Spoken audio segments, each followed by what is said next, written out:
Social મીડિયાના માધ્યમથી પણ સંવેદના વ્યક્ત કરી શકતા હતા. આ ઘટના બાદ હજી સુધી એક પણ શબ્દ હોસ્પિટલના બોર્ડના જે મેમ્બરો છે, ડાયરેક્ટરો છે, એમના તરફથી નથી આવ્યો, નથી કોઈ ડૉક્ટર તરફથી આવ્યો. અને હું એટલે જ કહું છું કે આદર્શ જર્નાલિઝમ એ છે કે બંને પક્ષ જાણવા જોઈએ. હું જાતે ગયેલો એ પક્ષ જાણવા માટે, પણ એક પણ ડૉક્ટર મળ્યો નથી, સીઈઓ નથી મળ્યા, ડાયરેક્ટરોની કેબિનો બંધ હતી, માલિકો વેપારી છે, કોર્પોરેટ કંપનીની જેમ ચલાવે છે, કોર્પોરેટ કમાણી કરવાની, લૂંટ કરવાની કંપની છે. આ કંપની રિસોર્ટ ચલાવે છે. રિસોર્ટમાં વેપાર હોઈ શકે, રિસોર્ટમાં કમાણી પણ હોઈ શકે, હોવી પણ જોઈએ, કારણ કે વેપાર સેવાકીય પ્રવૃત્તિ નથી, પણ સાથે કોલેજ પણ ચલાવે છે. હવે તમે વિચાર કરો કે જે ઠગીનો કારોબાર ચાલતો હોય હોસ્પિટલની અંદર, તો એ કોલેજમાં શિક્ષણ શું આપતા હશે? પોતાની હોસ્પિટલની અંદર બે નિર્દોષોના જીવ ગયા છે, જીવ ગયા છે. એ ડૉક્ટરોની નિગ્લિજન્સી હતી કે નહીં, તપાસનો વિષય હોઈ શકે, પણ જીવ ગયા છે તો હકીકત છે. છતાં પણ એક પણ શબ્દ હજી સુધી આવ્યો નથી તેમના તરફથી. એટલું જ નહીં, ભૂગર્ભમાં ઉતરી ગયા છે. ખ્યાતિ હોસ્પિટલ અને ખ્યાતિ ગ્રુપ સાથે જે જોડાયેલા લોકો છે એમને શોધવાનો બહુ પ્રયાસ કર્યો, પણ એમાં આપણે સદંતર નિષ્ફળ એટલે ગયા છીએ કે એ છુપાતા ફરે છે. અને પછી કાયદાકીય આખી લડત ચાલશે અને સાચું ખોટું કરી શું થાય આપણે જાણીએ છીએ. કાનૂન સમક્ષ લઈ જવામાં આવશે, પણ એ લઈ જતા દરમિયાન જે રિપોર્ટની તપાસણી થશે એ કેટલી પ્રમાણિત થશે કે નહીં થાય કહેવું મુશ્કેલ છે. પણ આ દરમિયાન પૂરતા મને અનેક લોકોના મેસેજ આવ્યા છે. અને સારી વાત એ પણ છે, અનેક ડૉક્ટરો સેવાભાવી છે, અનેક ડૉક્ટરો એ ઈચ્છે છે કે સત્ય સામે આવે, અનેક ડૉક્ટરો ઈચ્છે છે કે કેટલીક હોસ્પિટલો સારી છે એ બદનામ થાય, ન થાય. અને એટલા જ માટે મને એક ડૉક્ટરે જે મેસેજ કર્યો છે વાંચી જાઉં છું. મેસેજ એ પ્રકારનો છે કે રોનકભાઈ, આજે જે ખ્યાતિ હોસ્પિટલનો બનાવ બન્યો છે, આજથી લગભગ 1.5 વર્ષ પહેલાં સાણંદ તાલુકાના તેલાવ ગામે આ જ હોસ્પિટલે કરેલા કેમ્પની અંદર તેમાંથી 2 દર્દીઓને વધારે તપાસ માટે હોસ્પિટલ લાવવાનું નક્કી કરાયેલું. બીજા દિવસે સવારે એક હોસ્પિટલનો માણસ ગામમાં આવી, ગામમાંથી ભાડે રિક્ષા કરી બંને દર્દીઓને હોસ્પિટલ લઈ ગયો હતો. અને ત્યારબાદ 2માંથી એકની એન્જિયોપ્લાસ્ટી કરી હતી અને તેમાં તેનું મૃત્યુ થયેલ.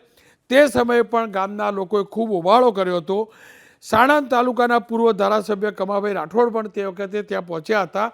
આવો એક ડૉક્ટરે મેસેજ કર્યો છે. હું ફરીથી કહું છું, આ ડૉક્ટરે મેસેજ કર્યો છે અને એ જ બતાવે છે કે આ હોસ્પિટલનો ધંધો, જે રાજ્ય અને કેન્દ્ર સરકારની એક ઉત્કૃષ્ટ યોજના છે ગરીબોની સારવાર માટે, પ્રધાનમંત્રી આરોગ્ય યોજનાની આ જે યોજના છે કાર્ડની, એનો દુરુપયોગ કરે છે. આ કેમ્પ કેવા માટે લાગે છે ને એના લગતો પણ એમને એક મેસેજ કર્યો છે. અને મેસેજમાં લખ્યું છે, ગામમાં જેમ ચૂંટણી પ્રચાર માટે જીપમાં માઇક બાંધીને ફેરવવામાં આવે છે, એ જ રીતે હોસ્પિટલોમાં મફત ઓપરેશન થશે, તમારા સરકારી કાર્ડની રાહતમાં કામગીરી થશે એવી જાહેરાત કરવા માટે રીતસરનું પ્રચાર અભિયાન કરવામાં આવે છે. પેમ્પલેટ ગામમાં વેચવામાં આવે છે. સારવાર આ કાર્ડ હેઠળ મફતમાં અપાય છે.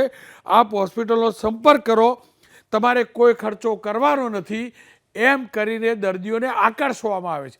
દર્દીઓને તમે ગ્રાહક સમજતા હતા ને ત્યાં સુધી બરાબર છે, પણ દર્દીઓને તમે મુર્ગા સમજતા હોય, મન ફાવે એમ કાપવાનું માધ્યમ સમજતા હોય તો યોગ્ય ન હોઈ શકે. અને ફરીથી કહું છું, હું જેટલા પણ ગ્રામીણોને ત્યાં જે હોસ્પિટલમાં મળ્યો છું પૂરતા, એ તમામે કહ્યું છે કે એ લોકોને લક્ઝરીમાં બેસાડ્યા અને બેસાડતા પહેલાં કાર્ડની ચકાસણી કરવામાં આવી. તમારી પાસે આ કાર્ડ છે તો જ તમને ત્યાં આગળ લઈ જવામાં આવશે. એનો મતલબ કે કાર્ડવાળા એટલે કે સરકારી જે યોજના છે એનો લાભ કરવામાં આવશે. અને થોડીક વારમાં આ મૃતકનું એક પરિવાર પણ જોડાશે, એમના પુત્ર પણ જોડાશે. એમને હું મળી પણ ચૂક્યો છું. એમને આખી વાત મને વિગતવાર કરી હતી.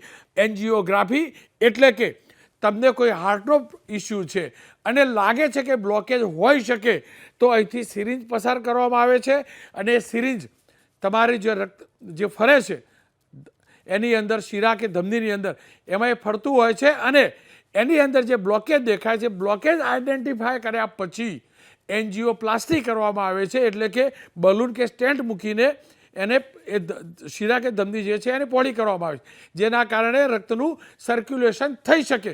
મારો સવાલ આ હોસ્પિટલ પ્રશાસકોને છે કે ભાઈ, સામાન્ય નાગરિક તમારા ત્યાં આવે છે ને, ગમે એટલી ઇમરજન્સીમાં હોય, મરવા પડ્યો હોય ને, તો પણ તમે એના સગાને પહેલાં કહો છો કે ફાઇલ બનાવી આવો, પૈસા ભરીને જાઓ ને પછી સ્લીપ બતાવો ને, પછી એને આ પકડે છે આ કોર્પોરેટ હોસ્પિટલોવાળા. અને એવો તો કેવો તમને શોખ હતો કે સીધા આવ્યા, ઊંઘાડી દીધા, ઇન્જેક્શન આપ્યું, સિરિંજ પાસ કરી, એન્જિયોગ્રાફી કરી અને પછી એન્જિયોપ્લાસ્ટી પણ કરી દીધી. સાથે જ આ યોજના સાથે જોડાયેલા લોકોને મારો સવાલ છે, જે રીતે નીતિનભાઈ કહેતા હતા ને એમને જાણકારી મળી, મને પણ જાણકારી મળી, એ પ્રકારે જે રિપોર્ટ હોય છે એનું વેરિફિકેશન થઈ પછી પરમિશન સરકાર તરફથી આ વિભાગ તરફથી આપવામાં આવે છે. તો આ વિભાગના કયા લોકોને શોખ હતો કે તુરંત ઓપરેશન કરાવવું? આમાંથી એક પણ વ્યક્તિ એવો નહોતો, એક પણ વ્યક્તિ એવો નહોતો કે જેને શારીરિક તકલીફ હતી મોટી, કે જબરજસ્ત ચેસ્ટ પેન થયું હતું એટલે 108માં લઈ આવ્યા હતા કે એમ્બ્યુલન્સમાં લઈ આવ્યા હતા. એક પણ વ્યક્તિ એવો નહોતો, એક પણ વ્યક્તિ. એમને તો તમે જઈને શોધીને લઈ આવ્યા હતા. ખેતરમાં ખેતી કરવાવાળો વ્યક્તિ ગામમાં ફ્રી મફત નિદાન કેમ્પ થાય છે એવું વિચારી ત્યાં પહોંચેલો, એમાંથી તમે આઈડેન્ટિફાય કર્યા, ઓળખ્યા. તમે એમને નથી ઓળખ્યા કે ખરેખર કોને તકલીફ છે, તમે એમને ઓળખ્યા કે કોની પાસે આ કાર્ડ છે સરકારની આ યોજનાનું અને કાર્ડનો આપણે લાભ લઈ શકીએ. હું ફરીથી કહું છું, ચીરવાનો આ કારોબાર છે. સજ્જન સારા ડૉક્ટર્સ છે, સારી હોસ્પિટલો પણ છે, સારા મફતના ફ્રી નિદાન કેમ્પ થાય છે, એમને સલામ. પણ હવે એક સમય આવી ગયો છે સારા અને નરસાને સરકાર પારખે. અને જે પ્રકારે કેગનો રિપોર્ટ જે છે 2023નો, એની અંદર જે પ્રકારના ઓપરેશનોની સંખ્યા વધી છે એ બહુ આશ્ચર્યજનક છે. અને બીજું એક સાદું લોજિક, દેશી લોજિક, આ તમામ લોકો ગામના લોકો છે, મહેનત મજૂરી કરવાવાળા લોકો છે. કોઈને ડાયાબિટીસ ચોક્કસથી હતો, હોઈ શકે, પણ કોઈને પણ એવી કોઈ તકલીફ નહોતી. હું 6 થી 7 પેશન્ટને મળ્યો છું, એમને કહ્યું છે કે હા થોડો કોઈ દિવસ દુખાવો થતો હતો અને કહી દીધું બેસી જાઓ, કાર્ડ છે હા તો બેસી જાઓ. બેસાડી લાવવા, તુરંત રિપોર્ટ બનાવી દેવા, તુરંત પ્રોસિજર થવી, તુરંત પરમિશન આવી જવી, તુરંત ઓપરેશન થઈ જવું, આ બધું આરોગ્ય વિભાગે વિચારવું પડશે. યોજનાનો સુચારુ રૂપે અમલ કરવાની જવાબદારી, કરાવવાની જવાબદારી ઋષિકેશભાઈ પટેલના આરોગ્ય વિભાગની છે, એમના વિભાગની છે.